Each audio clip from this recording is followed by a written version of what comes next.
We're here at Vic Edelbrock's garage in Torrance, California, and today we're going to learn about plumbing. Russell Performance Plumbing to be exact. Now, if you're like me, you could be a little bit intimidated when it comes to plumbing. Supercharged cars, race cars, any cars have a lot of plumbing, and it can be intimidating when you've got all those hoses and fittings and adapters to choose from. So today, we're going to talk to an expert from Russell who's going to teach us not only which ones to choose, but also how to set them up.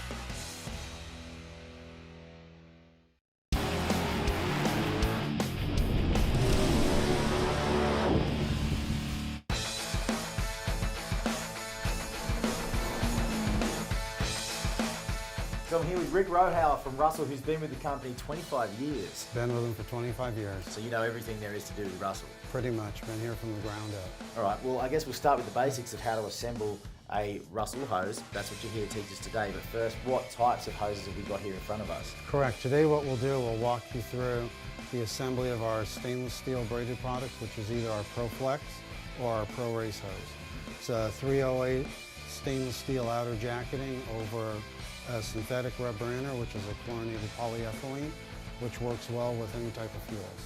As well as that, we will do the assembly of our twist lock series, which is basically just a twist in hose end. And then our newest addition to the product line is our Pro Classic hose, which utilizes either a crimp-on end or a reusable end. So the main difference with the hose to start off with is how to cut each one. What are the differences? Correct. When you cut either the Pro Classic or the twist lock, you can use a pair of hand shears or a razor knife. So pretty simple. Pretty simple. When you get cutting the stainless steel braided, it's a little more complicated, and I'll be walking you through that step by step. The first thing we do, and you just take the tape, wrap it around the hose, then you just take a regular hacksaw and just cut right through the hose. Take the socket, start it on a little bit of an angle, work it around the hose, and you just squeeze it down, turn it backwards till you bottom it out. From there you put oil on the threads, and all you do is take this and you just tighten it down until it bottoms out against the red socket. Okay, there you go, it's bottomed out against the socket. The hose end is fully installed on the hose. And at this point, all you'll need to do is wash it out with either a solvent or even soap and water and just blow dry it. Now that we've completed this assembly, let's put together the twist lock. The way the hose end works, actually we have the barbs on the nipple portion of the hose end, and what you do is you just twist it and push it inside the hose. So that's it for the twist lock assembly, but we've still got one more hose to assemble, which is the Pro Classic. All right, Rick, so walk us through the assembly of the Pro Classic. Okay, after you've cut the hose with your shears, simply you would utilize the hose end, which is just a collar, and the push-in insert. The collar goes over top the hose, the insert just goes down inside, and you just push it in until it bottoms out, so you just push it all the way down inside the hose. You need to make sure that you put oil on the nipple to make it a little bit easier for the insertion into the hose. You put it into the crimper, you have an alignment on it.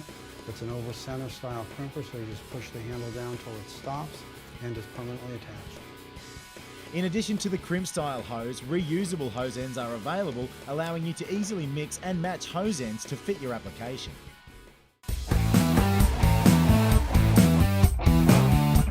So here now with the legend, Vic Edelbrock, who's going to tell us a little bit about Russell. Why is your plumbing called Russell?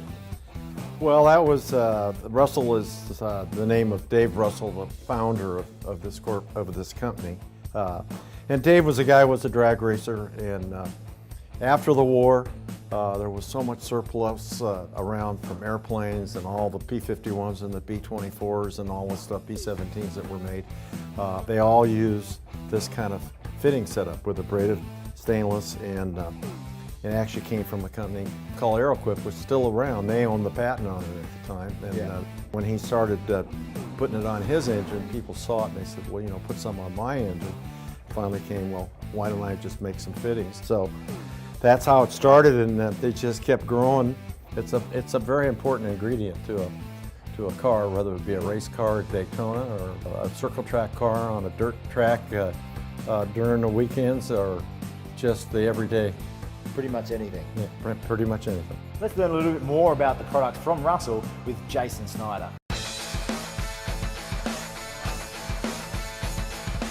Russell as a company was acquired by Edelbrock back in 2000, and really three initiatives with Edelbrock since acquiring Russell are quality control, variety, and product solutions.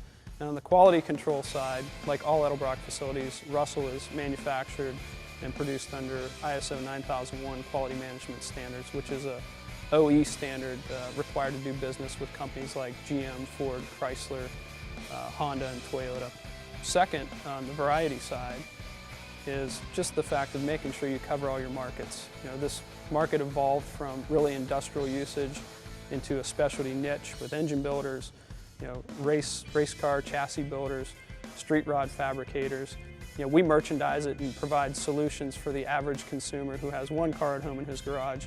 And we package the product and offer the variety that he needs to just do his car in his garage without being a specialist in the field.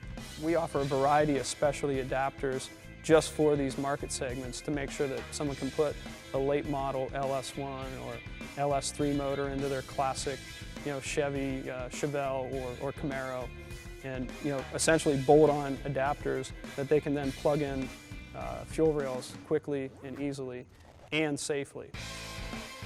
Well, we've had a great day today, and we know a lot more now about Russell Performance Plumbing. Not only how to assemble it, but which ones to choose. My name's Bucko.